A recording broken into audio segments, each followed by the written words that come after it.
Assalamualaikum warahmatullahi wabarakatuh. Kami dari kelompok 4 ingin mempresentasikan atau menjelaskan sedikit materi tentang konsep dasar perpajakan. Jadi kita langsung saja masuk materinya.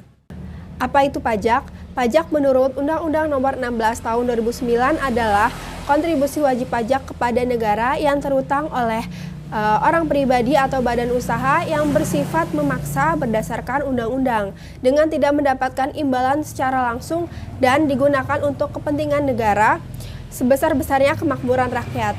Jadi peran pajak ini sangatlah penting dalam kehidupan bernegara. Contohnya adalah dalam pelaksanaan pembangunan. Jadi kita langsung masuk saja ke macam-macam fungsi perpajakan. Fungsi yang pertama adalah fungsi anggaran atau yang biasa disebut dengan fungsi fiskal. Jadi fungsi fiskal ini adalah fungsi di mana hasil atau dana pajak itu menjadi salah satu sumber dana kas atau keuangan negara. Lalu yang kedua adalah fungsi mengatur. Nah, di mana pemerintah itu mampu menggunakan pajak sebagai aspek yang dijadikan untuk mencapai suatu tujuan tertentu. Lalu yang ketiga ada fungsi stabilitas. Jadi fungsi stabilitas ini digunakan pemerintah untuk mengatur dan menstabilkan perekonomian negara. Kemudian 3 yaitu cara pemungutan pajak.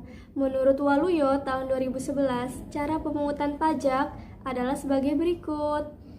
Ada A. Stelsel pajak dibagi menjadi stelsel nyata, yaitu pengenaan pajak yang didasarkan pada objek atau penghasilan yang nyata, sehingga pemungutannya baru dapat dilakukan pada akhir tahun pajak. Dan kedua, stelsel anggapan. Pengenaan pajak didasarkan pada suatu anggapan, yaitu diatur oleh peraturan perundang-undangan. Dan ketiga, stelsel campuran.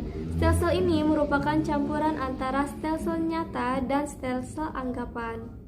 Dan B. Sistem pemungutan pajak. Sistem pemungutan pajak ini dapat dibagi menjadi 1. Official Assessment System. Sistem ini merupakan sistem pemungutan pajak yang memberi wewenang kepada pemerintah atau fiskus untuk menentukan besarnya pajak yang terutang. Kedua, Self-Assessment System. Sistem ini merupakan pajak yang memberi wewenang, kepercayaan, tanggung jawab kepada wajib pajak untuk menghitung, memperhitungkan, membayar, dan melaporkan sendiri besarnya pajak yang harus dibayar. Dan 3. Withholding System. Sistem ini merupakan sistem pemungutan pajak yang memberi wewenang kepada pihak ketiga untuk memotong atau memungut besarnya pajak yang terutang oleh wajib pajak. Baiklah, materi yang selanjutnya yaitu tentang jenis-jenis pajak. Yang pertama, pajak penghasilan. Ialah pajak yang mengatur atas penghasilan baik perorangan, instansi maupun badan usaha. Nah, pajak penghasilan ini memiliki beberapa macam. Di antaranya, yang pertama PPh pasal 15 mengatur pajak penghasilan pelayaran, maskapai, asuransi asing, serta perusahaan-perusahaan yang berkaitan dengan infrastruktur negara. Lalu yang kedua, PPh pasal 21 mengatur pajak pribadi yang berupa gaji, upah, tunjangan, serta pembayaran-pembayaran lain yang berkaitan dengan pekerjaan. Lalu PPh pasal 22 mengatur pajak perdagangan barang. Yang kedua, pajak bumi dan bangunan adalah pajak yang dikenakan terhadap individu atau badan usaha yang menggunakan atas hal tanah atau bangunan. Biasanya PBB ini dibayarkan setahun sekali melalui Bank Lampung. Yang ketiga, bea materai adalah pajak yang dikenakan atas dokumen, kwitansi, perjanjian, serta surat berharga yang tercantum jumlah atau nominal tertentu sesuai dengan perjanjian. Yang keempat, pajak pertambahan nilai adalah pajak yang dikenakan terhadap konsumsi barang atau jasa. Nah, PPN ini ada 2 jenis, yaitu yang pertama secara langsung dan tidak langsung. Kalau langsung, biasanya saat kita bayar di kasir ada tambahan sebesar 10%. Nah, itu namanya PPN. Dan tidak langsung, biasanya pihak penjual sudah menggabungkannya dengan harga yang tertera. Lalu yang terakhir yaitu pajak penjualan atas barang mewah.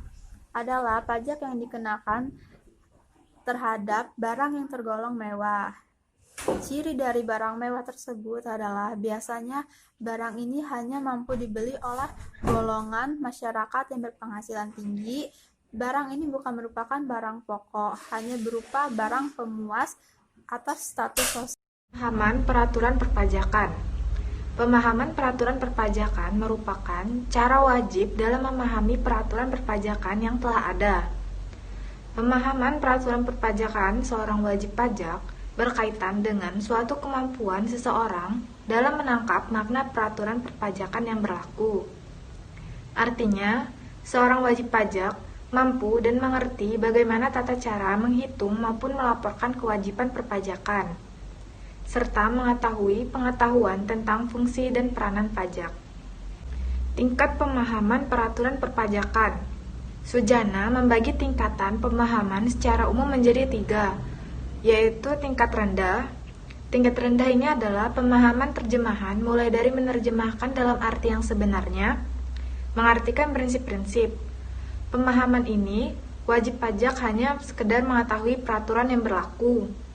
Pelaku wajib pajak hanya sekedar mengetahui bahwa ia harus membayar pajak. Yang kedua adalah tingkatan kedua. Tingkatan kedua ini adalah pemahaman penafsiran, yaitu menghubungkan bagian-bagian terendah dengan yang diketahui berikutnya atau menghubungkan dengan kejadian. Membedakan yang pokok dengan yang bukan pokok. Pada tingkatan ini, wajib pajak telah mengerti peraturan perpajakan dan melaksanakan kewajiban dan juga hak perpajakannya, namun belum memiliki kesadaran seorang wajib pajak.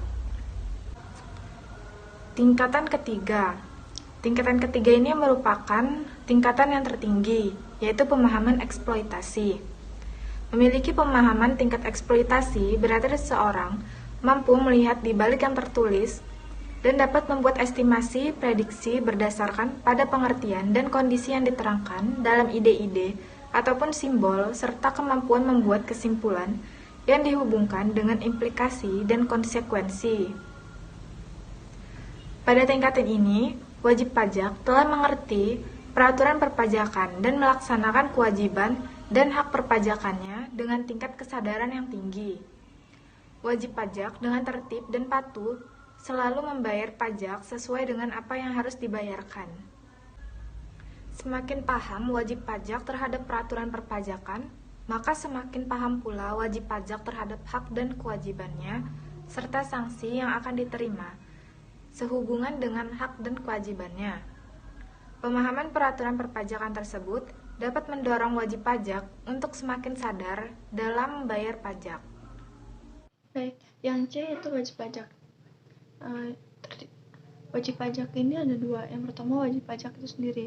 Wajib pajak menurut Undang-Undang Nomor 16 Tahun 2009 tentang Ketentuan Umum dan Tata Cara Perpajakan mengatakan bahwa wajib pajak adalah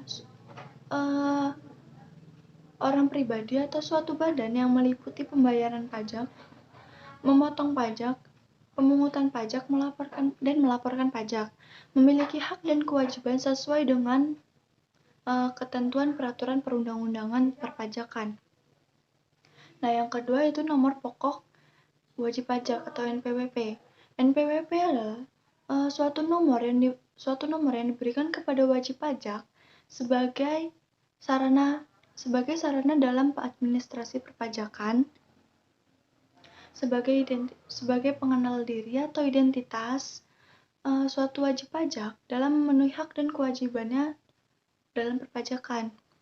Nah, fungsi dari NPWP ini yaitu yang pertama sebagai tanda pengenal diri atau identitas wajib pajak. Nah, yang kedua sarana dalam administrasi perpajakan. Yang ketiga dicantumkan dalam setiap dokumen perpajakan. Yang keempat yaitu untuk menjaga ketertiban dalam pembayaran pajak dan pengawasan administrasi perpajakan. Yang D yaitu kesadaran wajib pajak. Nah, kesadaran wajib pajak ini yaitu kondisi di mana seorang wajib pajak mengerti, memahami, dan melaksanakan ketentuan-ketentuan perpajakan sesuai dengan secara benar dan sukarela. Nah, seorang wajib pajak dikatakan sadar apabila memenuhi hal-hal berikut. Yang pertama, memahami adanya undang-undang atau ketentuan perpajakan. Nah, yang kedua, menyadari bahwa pembayaran pajak itu untuk pembiayaan negara. Yang ketiga yaitu mengetahui bahwa kewajiban perpajakan harus dilakukan dengan benar dan sesuai dengan ketentuan yang ada.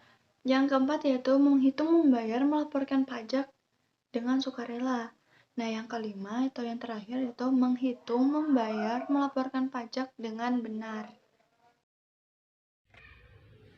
Materi selanjutnya yaitu kepatuhan wajib pajak. Kepatuhan berarti tunduk atau patuh pada ajaran atau aturan. Jadi, kepatuhan wajib pajak dapat diartikan sebagai tunduk, taat, dan patuhnya wajib pajak dalam melakukan hak dan kewajiban perpajakan sesuai dengan peraturan perundang-undangan perpajakan yang berlaku. Itu menurut Siti Kurnia Rahayu 2010. Bentuk kepatuhan wajib pajak dapat dibagi menjadi dua, yaitu kepatuhan formal dan kepatuhan material. Yang keduanya menuntut bahwa wajib pajak harus memenuhi semua kewajiban perpajakan sesuai dengan ketentuan undang-undang yang berlaku. Syarat kepatuhan wajib pajak. Nah, berdasarkan penjelasan di atas dapat dipaparkan dengan PMK nomor 192/PMK 03/2007, wajib pajak memiliki kriteria tertentu. Adapun persyaratan yang harus dipenuhi sebagai wajib pajak patuh yaitu antara lain, yang pertama, tepat waktu dalam menyampaikan surat pemberitahuan. Yang kedua yaitu tidak mempunyai tunggakan pajak untuk semua jenis pajak kecuali tunggakan pajak yang telah memperoleh izin mengangsur atau menunda pembayaran pajak. Yang ketiga yaitu laporan keuangan diaudit oleh akuntan publik atau lembaga pengawasan keuangan pemerintah dengan pendapat wajar tanpa pengecualian selama 3 tahun berturut-turut. Dan yang terakhir yaitu tidak pernah dipidana karena melakukan tindakan pidana di bidang perpajakan berdasarkan putusan pengadilan yang telah mempunyai kekuatan hukum tetap dalam jangka waktu 5 tahun terakhir. Baik, sekian dulu penjelasan dari kami. Apabila ada salah kata, kami mohon maaf. Kepada Allah kami mohon ampun. Wabillahi taufiq wal hidayah. Wassalamualaikum warahmatullahi wabarakatuh.